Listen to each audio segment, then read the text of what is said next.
میں جو بات کہنے جا رہا ہوں وہ یہ ہے، دریائے نیل کا نام تو سنا ہوگا آپ نے، اس کا حسن و جمال پوری دنیا میں مشہور ہے. ہاں، اس کی رنگینی، اس کی رانائی. دریائے نیل عیاشی کے لیے بھی مشہور ہے آج تک، آج بھی. اس میں کشتیاں جو ہے سجا کر کے ایسے ڈانس ہوتے ہیں، رقص ہوتے ہیں، ساری اور بھی بہت ساری چیزیں. دریائے نیل دیکھنے کے لیے لوگ دور دور سے آتے ہیں. ہم جہاں رہتے تھے جس ہاسٹل میں، وہاں سے دریائے نیل صرف 15 منٹ کا راستہ ہے مصر میں. اور بہت دنیا کی سب سے بڑی لمبی دریا کا نام، ندی کا نام ہے دریائے نیل. حضرت بھی اسی ہاسٹل میں 3 سال گزار کر گئے، اور جب 40 سال کے بعد آئے تھے یعنی 2009 میں، حضرت کی بصارت، آنکھوں کو کمزوری لاحق تھی، دیکھ نہیں پاتے تھے. تو کار میں بیٹھے ہوئے ہم گزر رہے تھے، دریائے نیل کا برج آیا تو میں نے عرض کیا کہ حضرت ہم دریائے نیل کے اوپر سے گزر رہے ہیں. چلتے چلتے ہم بتا دیتے کہ ابھی قریب میں یہ چیز آئی، وہ چیز آئی. تو حضرت کو ہم نے بتایا کہ یہ دریائے نیل کے اوپر سے ہم گزر رہے ہیں. تو مسکرانے لگے اور فرماتے ہیں میرے پڑھنے کے زمانے میں جب میں یہاں تھا 3 سال رہا، کبھی مجھے آنے کا اتفاق ہی نہیں ہوا، کبھی دریائے نیل دیکھا نہیں. میں آج آپ کو بتاؤں یہاں انڈیا سے پڑھنے کے لیے جتنے بھی جاتے ہیں، ابھی داخلہ نہیں ہوا ہوتا ہے وہ دریائے نیل دیکھنے پہلے جاتے ہیں. ایڈمیشن بعد میں ہوتا ہے، وہ نیل دیکھنے پہلے جاتے ہیں. پیرامڈز پہلے دیکھنا ہے، الیگزینڈریا پہلے دیکھنا ہے. سب جانے والوں کا یہ حال.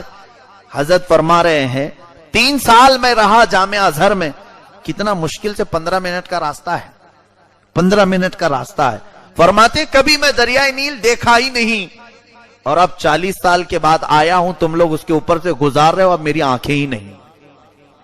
یہ متقی کی زندگی ہوتی ہے جس کے سامنے دنیا کی خوبصورتی پھیکی ہے.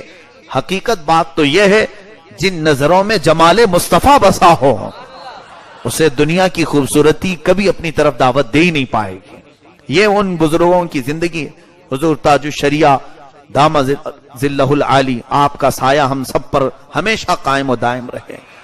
آپ اپنے تقوی و طہارت کی زندگی کو جس طرح گزارتے رہے، ان کی پرسنل لائف میں میں نے دیکھا وظیفوں کا ٹائم الگ، لوگوں سے ملاقات کا ٹائم الگ، اپنی عبادتوں کا ٹائم الگ، پھر کتابیں لکھنے کا ٹائم الگ. آخری عمر تک آنکھیں جا چکی تھیں، دیکھ کے پڑھ نہیں سکتے تھے. اس زمانے میں آپ نے تقریباً 12 یا 14 کتابیں لکھی ہیں. کیسے؟ ان کے داماد بیٹھے ہوتے، میں بھی بیٹھا ہوں لکھنے میں، اور آج ان کے پوتے داماد مولانا عاشق صاحب میرے ساتھیوں میں سے. حضرت بولتے جاتے تھے، وہ لکھتے چلے جاتے تھے، لکھتے جاتے تھے. اس طرح کرتے ہوئے آنکھیں جانے کے بعد بھی تقریباً 12 کتابیں آپ نے لکھی. اعلیٰ حضرت کی ذات، اس وقت جو کتابیں اعلیٰ حضرت کی اردو میں تھی اس کو آپ نے عربی میں ٹرانسلیٹ کیا.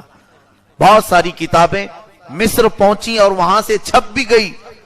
اور آپ کو یہ بھی میں بتاؤں کہ مصر جب تشریف لائے تھے تو وہاں پر آپ کا جلال و جمال دیکھنے کے قابل تھا.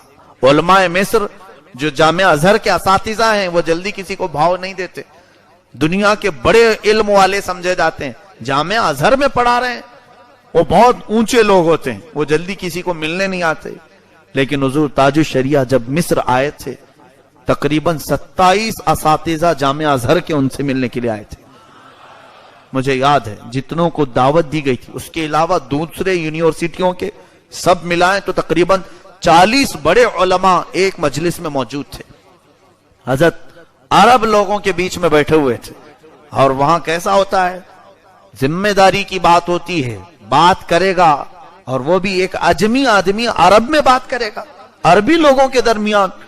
ہم ڈرے سے ہماری زبان نہیں کھلتی تھی ان لوگوں کے سامنے، اور حضرت فصیح عربی میں آدھا گھنٹہ تک ان کے سامنے بیان کرتے رہے. 40 سال پہلے پڑھی ہوئی عربی مصر کی اس وقت تک ان کے ذہن میں.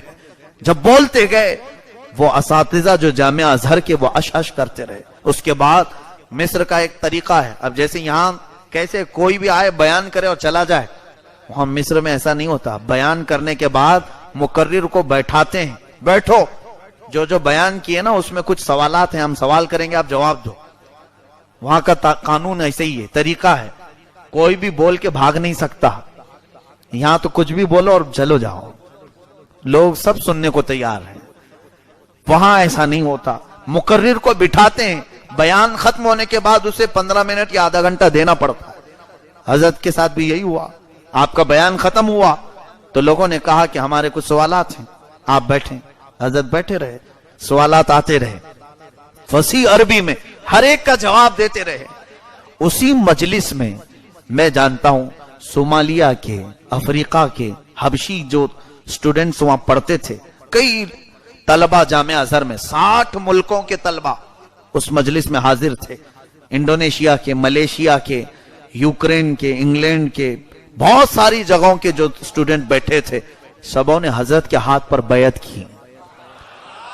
اس وقت اس مجلس کے بعد وہاں پر بیعت لی اور حضرت سے کہا کہ آپ اپنی سند حدیث کی اجازت ہمیں عطا کریں. اس پوری مجلس میں علماء پر ایک ہی رعب طاری تھا. تب ہمیں دوسرے دن سے ہماری کالج کلیہ جس میں ہم پڑھتے تھے جانے میں فخر ہونے لگا. جب ہم داخل ہوتے تھے تو ہمارے ساتھی جو مصر کے تھے وہ سب کہتے تھے اچھا انڈین ہو. پہلے تو حقیر نظروں سے دیکھتے تھے, اس کو تو عربی آتی نہیں, لیکن حضرت کے آ کر جانے کے بعد فخر سے ہم جاتے تھے, ہاں ہم بھی اسی ہندوستان سے ہیں جہاں کے حضور اختر رضا صاحب ہیں. الحمدللہ ہمارا سر انہوں نے وہاں مصر میں بلند کیا تھا. ہمیں کبھی کبھار کلاس میں کھڑا کرتے تھے استاد اور لوگوں کو یہ بتاتے تھے, جانتے ہو یہ ہندوستان سے آئے ہیں جہاں سے حضور تاج الشریعہ آئے تھے, جن کی مجلس میں ہم بیٹھے تھے. ان کے آنے کا دورے کا پورا یعنی روداد مصر کے عربی اخباروں میں چھپی تھی یہ باتیں.